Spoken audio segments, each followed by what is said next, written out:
Okay, here it is, day 14, the famous second Sunday of the U.S. Open. Usually this is supposed to be the last day of the U.S. Open. The last couple of years ran its forced play into Monday for the men's final. So this year, they just decided to say, hey, let's just put the men's final on Monday.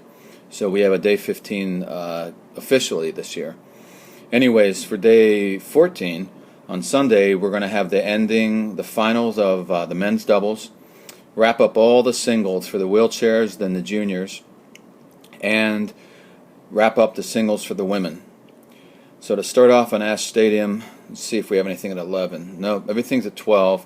Court 13 is now knocked out. Court 10 is gone. Left over, Court 7 and Court 11. I'm starting to wonder if Court 7 had that extra sanding I saw at qualifying because it takes a lot of abuse. I don't know why they keep Court 7. I would love to know the logistics of how they do everything here.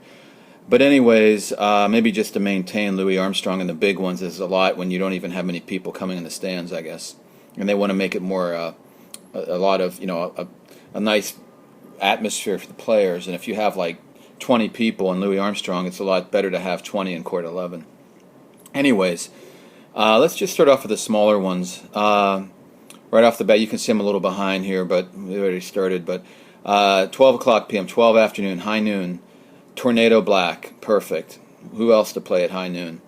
And by the way, none of these are on TV except Arthur Ashe, which is just two matches, the men's double and the women's final. So, again, once ESPN takes over in a couple of years, maybe I think it's 2 years, I'm hoping that they actually put the finals on for all of these as well, the boys and girls singles and the wheelchairs, all the wheelchairs finals. Anyways, Black and, or I should say Tornado, and Konju, and I've got to go Konju at this point because she can move as well. She's just not a power person like Lautner. And a lot of upsets for Black, but now the big stage, yes, it's Court 11, but I still say, I think like, for Australian Open, the juniors go to their finals right on Rod Laver, which is even more intimidating. But Konju with the experience and everything, as long as, I haven't seen anybody play, I don't know if anybody's hurt or anything, as long as fitness and form are okay for Konju, I think she takes it, but it may be a crazy three-setter, or Black may just mentally just wear out at this point. Little nerves, just a lot of tennis so far. So let's see if Black can do it again, but I'm going for Konju. Then on Court 7, we start off with the boys' juniors final at the same time, high noon, and I've got to go Korik. Like I said, he reminds me, I don't know if he reminds me like Djokovic. Maybe almost like a Berankis more. I hate, but somebody who can really pop it, but also move, play well on the baseline, and again, it's going to even be a little warmer today, but there is some wind again, so it's it's going to be kind of the same conditions, and I would like to say that no matter what, I think Kokkinakis is two tough three-setters. He's kind of worn his welcome. I think Korik's going to get a lot back, and then use these lively balls to hit winners after patient rallies. And I think Korik's going to get this. And then also at 12:30, a little bit after high noon, Peja Stepanek. I don't even think this is close. Peja Soares first final here. They're an older team, but they've done a lot already. But Peja Stepanek are on fire. And it wasn't that the Bryans played bad. Peja Stepanek are on fire. Peja is, after a lull in the beginning of the year, is playing great. Stepanek after a major injury. They're both hitting stride. They have a lot in the tank. Mentally, physically, Peja is even telling Stepanek to. I think he's saying he's telling Stepanek some things, and he won't say what, but it's helping Stepanek. But I would think he's just saying, get aggressive, get into the point, use your speed and your great volleying and great fight and great hands. He just has great hands, Stepanek, and just get in there and knock the point out quick, because they're not going to serve people off the court. So a team like this without a big server needs to make use of their on the ground. And for that, it needs to be aggressive. And Peja was all over the net and all over the place. And then Stepanek joined him from the second set on against the Bryans. So I think they're going to do the same thing right from the start. Aggression is going to blitz Peja Soares. Then on Court 11, after the girls, Wagner Sittel. Wow. I've got to go Wagner. I thought he was ready for an upset here. Finally knocked the king from his throne. But I thought it was going to be Lapthorne. And Sittel, I know he's on fire, and he may do this because he's just really hot and a very happy camper. But I think maybe the experience at this point for Wagner.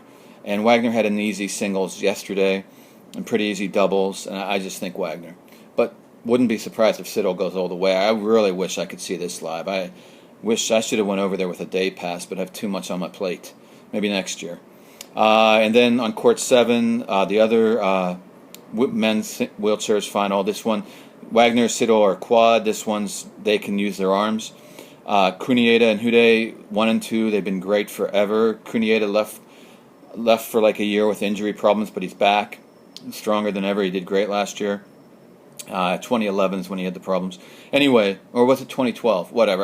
Cryer's got too much tennis going on. Let's just say Kunieda's back. He's strong as ever, though. He did look. He lost his doubles with Hude. Hude's getting a lot older too, and then wasn't that great in his singles. So it makes me wonder. But then again, Hude's even older. So yeah, I've got to go Kunieda. But it may be tough. Maybe a tough 2 or 3 sets. But Kunieda. And then that's a wrap on court 7, and it's put to bed for another year. Court 11's got one more. We've got, and this will probably go off around the same time as Williams Azarenka. Maybe sooner, though, because doubles goes quick. Well, we have the singles. Depends on how long Tornado and Konju go in the beginning of the day.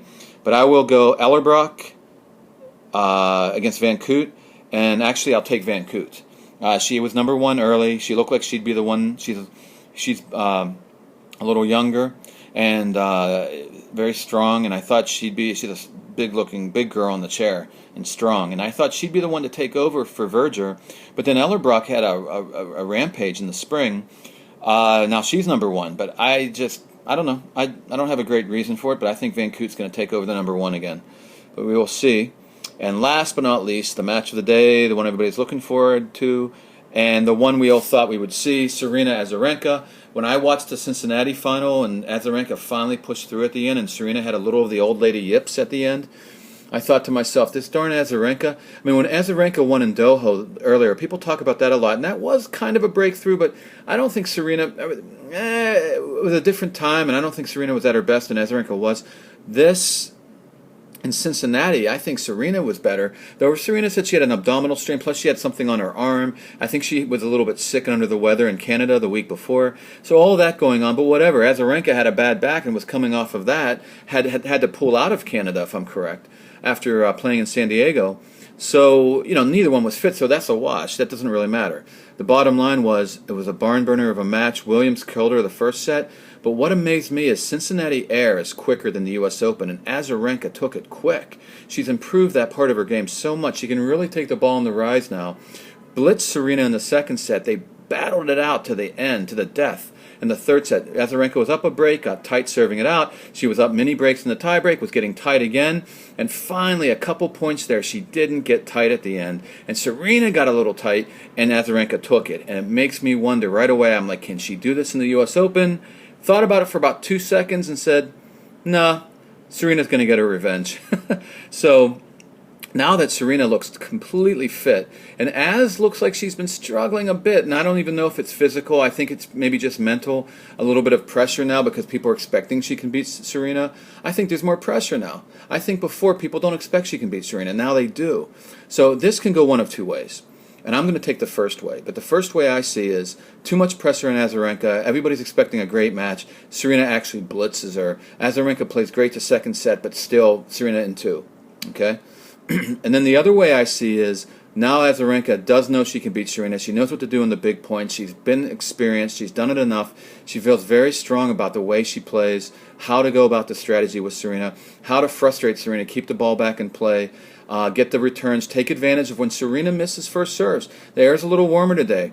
A little bit of wind, too, and these lively balls. Serena could some of these balls may jump off Serena's racket too much, and she may lose control. That's the way to hurt her on serve. Let her just hit herself out of it. If she can't get first serve percentage, then she has a lot of second serves, and her second serve's a little overrated. People talk about it like it's so great. It's okay.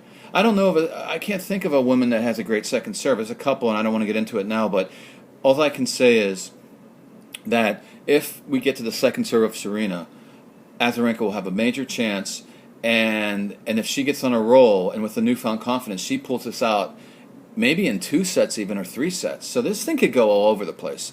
I'm going to take my first category where I think Serena gets her revenge, mainly because, not just Cincinnati, but mainly because her form is, I think if Serena wins this and wins easily, she can thank Sloane Stephens. You hearing that, Sloane? Sloane's watching the Cryers videos right now. Okay, but no, I think Sloane Stephens really put Serena into great form by actually giving her a great match and making Serena run, dictating the points. And Serena ran all over the place. And I don't know, she's looked great ever since. She has her legs under her. She has her mind together. So if she needs to win this, though, pretty convincingly and pretty quick. If it goes crazy into a third set and it gets crazy, I mean, even if she loses a second set, I think Serena needs to blitz Azarenka right away in the third set, and she'll be okay. If it gets late in the third set, I think she's going to have old lady yips, and Azarenka is going to pull it out. But I really believe that Serena may wrap this up in two with just very strong play. But boy, my guts say Azarenka, but my mind says Serena. The fact is, if Serena plays like she's been playing since the Sloane Stephens match, it's Serena. But the matter is, on a given day, the conditions a little bit different today, a little more lively, which you'd think would help Serena, and it could, because she can then really hit through the court. But I think she likes it a little heavier because she has hard, then it's easier for her to control the ball, and she's going to whack this ball anyway. So I think the little faster conditions may hurt her, help Azarenka. So conditions-wise, and my guts say Azarenka in a crazy three-setter finally gets her Grand Slam victory. My brain says, Serena holds form in two sets, but the more I talk here, the more I'm sliding from Serena to Azarenka. So what I'm going to say in the end, up in the air, don't put money on this one, people. Anyways, that's a wrap.